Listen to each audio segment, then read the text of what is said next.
Empaths are not people pleasers. Instead, empaths like being alone. They like being alone, they like being away. There are times when they need to go into their safe spaces, when they need to recover and rediscover their own energy away from everyone because sometimes their energy sticks to themselves.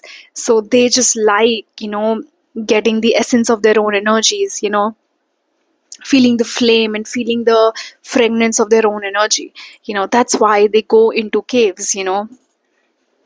They are not people pleasers. Instead, they really like being alone. So, but why? Actually, everyone misunderstands them for sure that they are people pleasers. Everybody thinks that empaths are people pleasers, but they are not. What really happens is that they are at a very high level of consciousness. They see you as a part of themselves. They do things for you because they realize they realize your energetic needs, they realize your emotional needs, they realize your physical needs, they do realize, okay? And somehow we live in a world which is very programmed to see externally rather than to see internally. You know, we we are very programmed to act according to society, to act according to samaj, to act according to abide by the rules and how family dynamics is, sometimes how a friend circle or a friendship dynamic is in a group. So we are programmed externally to see externally a lot. That is why sometimes empaths forget their own needs while seeing you, and sometimes they keep themselves at bay to fulfill your needs energetically, emotionally, whatever. So that is exactly what I'm really trying to say here, that empaths are not people pleasers. People do misunderstand them, that yes, they are people pleasers. People take their empathy for granted. Their the kindness is being taken advantage of.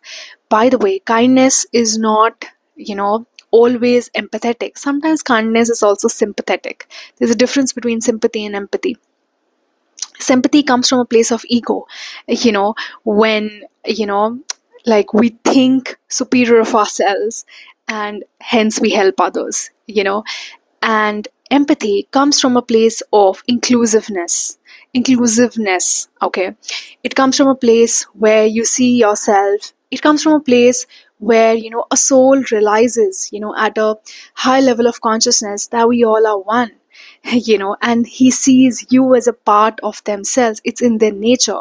How alcoholic, if you'll have an alcoholic in a friend circle or somewhere, you will definitely gonna see it, how that person tries to convince everybody in the group that you should try alcohol once. यार एक बार तो तुझे try एक बार तो तुझे definitely पीनी चाहिए, एक बार तो मजा आ जाएगा यार. You are going to hear such statements from an alcoholic. They're really going to try to convince you to do drugs, to do alcohol because they want you to have the same pleasure that they had. Likewise a spiritually awakened person a person who is empathetic a person who is very conscious of your needs. He knows you more than you know yourself. He sees through your soul, and you know why it happens? Because he has seen himself very deeply, hence he's able to see you that deeply.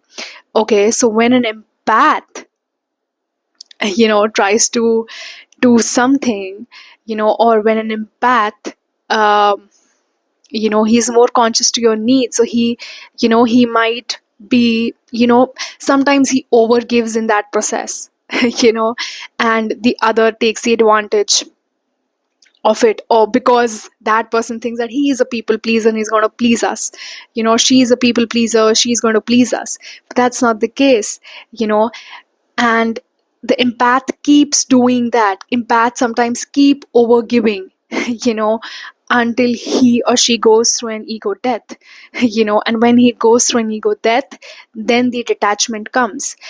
Empath is attached to the fact you know attached to the fact that you know how alcoholic is attached to his in his friend circle, he really wants to control, others' lives. He really wants the other to try the same pleasure, to have the same pleasure that he had while doing the drugs or while having alcohol, right? Likewise, an empath feels the same way. He is also attached. He also wants to control your life. He also wants you, to feel better, to, you know, to do better in your life because he sees more, and that's the pain of being spiritually awakened. That's the pain.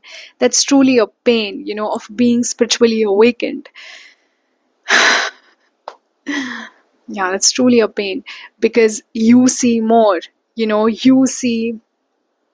It's such a pain to see that you live among the fools, and I'm not saying it from a place of ego, but when you are spiritually awakened, you do realize that we live among the fools. And I'm not really saying this from the place of ego. It comes from the place of pain. It's really painful to live among the fools, because it's actually more painful for a spiritually awakened person. And still he chooses to see the truth. Still he chooses, to do what's right and do what's dharma. So, yeah, it's painful. So he tries to control your life. He tries to maybe give you more of his time or energy or whatever, you know. But and he overgives. Okay, an empath overgives until he goes through a spiritual awakening. He goes through an ego death, and he realizes that he can never decide from here that if he's a giver or a receiver. He also needs, he cannot decide it from here that he can overgive. Okay, there comes a point when he goes through an ego death and he does realize that you know universe works through the person, and universe decides whether to give or whether to receive.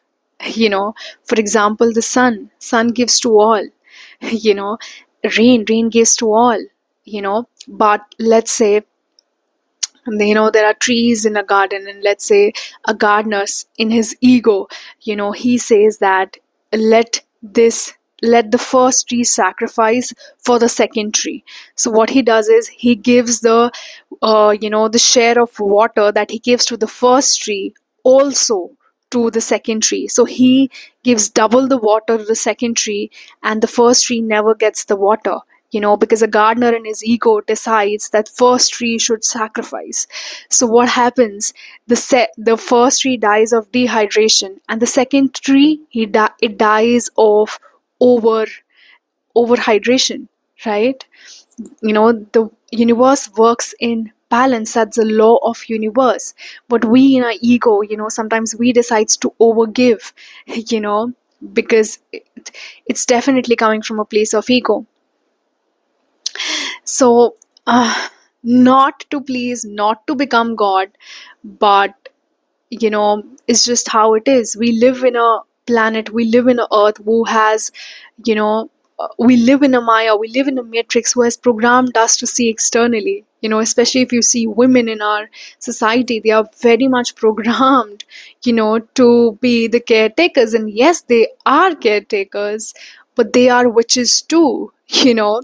They do understand that they also have to, feed themselves, nurture themselves. They are the energy sources, and all their energy source is not for the people around them, but also for them. That's the ancient wisdom of, the feminines. That's the ancient wisdom of the witches. So I just so much wanted to come here and discuss this because everywhere out in the world, people are saying that empaths are people pleasers, and one day they realize that they don't have to please people. No, it's not like that. Empaths were never people pleasers. People definitely misunderstand them for being a people pleaser, but they are not. Okay? They are not. They are at a very high level of consciousness, where they do realize that we all are one, and they see you as a part of themselves. Instead, rather, trust me, trust me, trust me when I say that they like being alone. They truly like being alone. Okay, until it's an order from God, Until it's an order or a command from the universe. you know Universe takes us to places and spaces and people. So yeah, empaths like being alone. They are not people pleasers. They just do it out of their own nature, but until they go through an ego death, and they do realize that universe works in balance, and they are the segment of universe itself, you know and they have to allow universe to work through it. So then their ego dies off. They do not decide from here. The universe decides from their heart, and it decides whether it has to give, whether it has to receive. So they open themselves completely. They really go through an ego death. A part of them, the brain that dies, it dies. That's why I am also the sane crackhead. So, thank you for watching the video. You can like, share, subscribe, and you can do much more. Thank you for watching. You can comment down below.